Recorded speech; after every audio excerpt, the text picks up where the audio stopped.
Hi, my friend.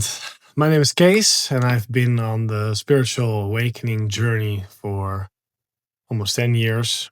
And before that, I was meditating for more than 5 years, which started my spiritual awakening. And then after that, I got into deeper realization through enlightenment and no self. And now I'm sharing my journey here with you guys. And that has been a pleasure. I'm guiding people in groups, but also individually for the last year. And before that, I was a spiritual and life coach, which I've been doing for over 6 years. And I really, really like that. And I've been sharing here for, I think, about 4 years. And this video is about 7 ways to deal with spiritual crises. And I've had mine. You could say dark night or of the soul, or any sort of thing that's coming up and out that's intense. We can have some spiritual crises. We can have intense feelings coming up. For example, a year ago, I had a traumatic event happen, and I had to really take my time to recover from that fully on all aspects, mentally, spiritually, emotionally, energetically. But also, I've had some intense shifts, like the last no self shift, which I've had, which takes a lot of integration. I've just in general had my ups and downs in this process, which is very, very normal. As conditioning is coming up to be cleared away, it can be intense, like old stuff coming up, and you're in the midst of that. And some you think is going to be intense, and it's actually not. And some it is actually intense, or old memories or past life stuff. For some, this journey is quite chill. For others, it's quite intense. For me, it has been maybe a little bit intense. I've had my Kundalini journey with a lot of intense Kundalini energy, which would always come up during meditation, creating kriyas where you shake the body. And that has been both a beautiful guidance as sometimes really intense. So that's a little bit of an introduction also about me and how it has been here. Even though there is no me, there is still a me I could refer to in conversation, which is this body mind, right? Which is what I refer to when I talk about me. Not that there's this specific identification with that, but it is here still. It's the mind and the body, which my parents have called, and friends call Kees, which is, it's a Dutch spelling, but you say it like suitcase. So it's a case. So let's start with the first one of what to do with and 7 ways to deal with spiritual crises. So number 1 is do what you like. So if you're having a hard time, try to do things that you like. Try to skip the unnecessary hard things in your life. Maybe that's hard exercise, hard dieting. Maybe it's sticking to some discipline, like some spiritual discipline, maybe even. Just let that go for a minute. Do what you like.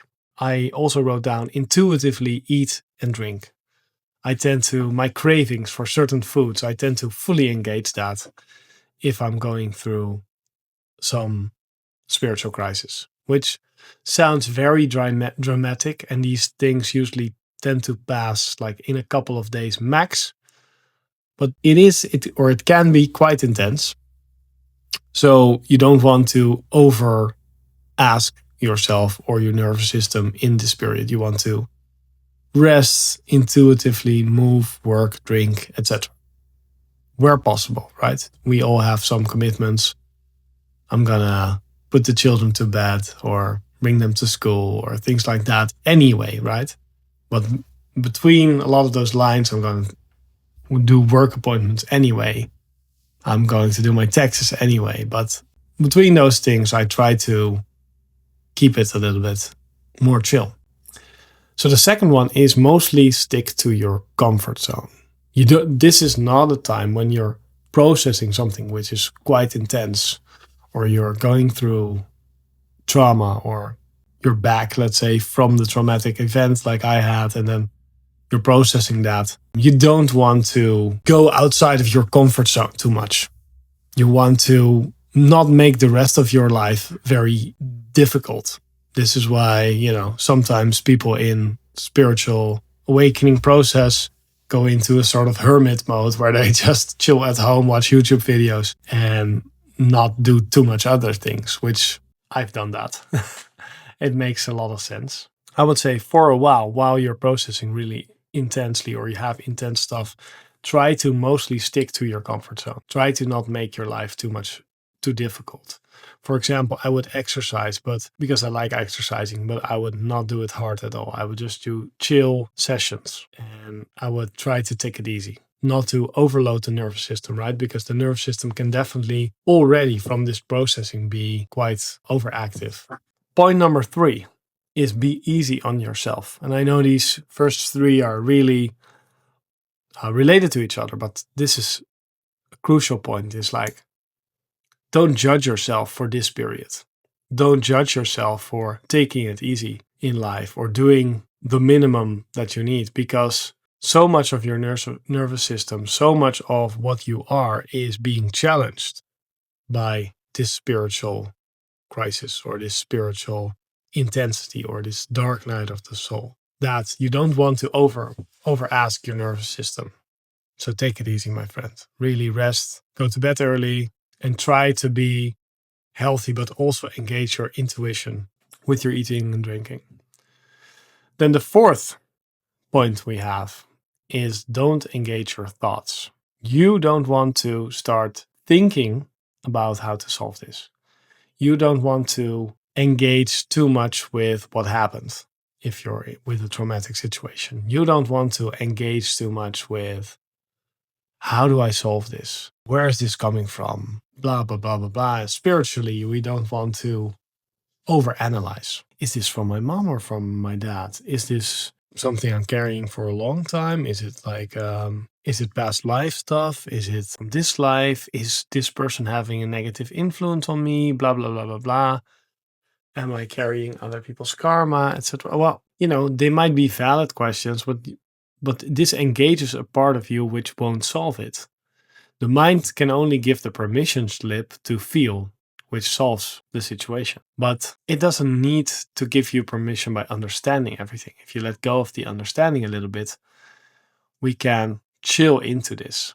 Which is, again, I understand it's hard because you're in a painful period. But then again, this surrender, this letting go, is the way to let it get movement, to let it move out, to dissolve it. If we hold on to this, if we start analyzing this, if we start working on this, if we start to grab it, then sometimes we can over-engage with it and actually create more crisis in this sense. While if we take it easy and we just let it pass, we surrender, maybe look at it in a constructive way, then it lets go. Number 5 is surrender or sit with what is coming up. Give it love, give it space, and don't force healing. So we do want to engage, but we don't want to engage hard. This is where the nuance is super important. So on one side, we don't want to overanalyze. We don't want to go into it too much, especially mentally. On the other side, we do want to feel it, but we do want to go step by step. We surrender with what is coming up. We feel it fully if possible, but we take it slow. Maybe where is it in the body, or what is the first time we felt this? Can we feel this? Can we accept it? Can we be with it without needing to fix it? Without needing to force healing, without needing to heal? Can we just be with it? Can we look at it fully, but slowly? If it's painful to look fully, like it was for me with the last traumatic event, I need to really, step by step, toe by toe, wiggle myself into feeling this. And then again, it wanted to dissolve slowly. So I needed to relax myself into this, not go too fast. So don't force healing and let go of control, but try to feel what's happening, where you're at. Where is it in the body? And try to be with it. So when you've done this, when you start to, then you, through feeling this and through being okay with this, we can get a sense of the situation. Like, what is this when we understand the issue? And we can't understand that maybe with the mind, but when we feel, then we get a mental insight. If we start with the mind, what is this, etc., we tend to not get it. If we start with feeling it, then we can get some intuitively, some answers or some ideas that come up for us. So number 6 is use specific techniques when you understand the issue. For me, with the trauma, when I understood not only what happened, because I did understand that, but I started to understand what approach had worked for me and what approach didn't work. I could find what would solve the issue. And that is what had solved the issue before, which for traumatic events, for me, EMDR has been great, which is a psychology technique, which, especially with trauma, usually try to find a therapist that would do this for you, with you, that's licensed, that is an expert in this. So sometimes it's not, also with spiritual crisis, but also with trauma, it's often not one way, one thing. It's like different things we could try, different things that could work. So number 7, which is the last one, is don't practice too much during this time. Take it easy spiritually as well.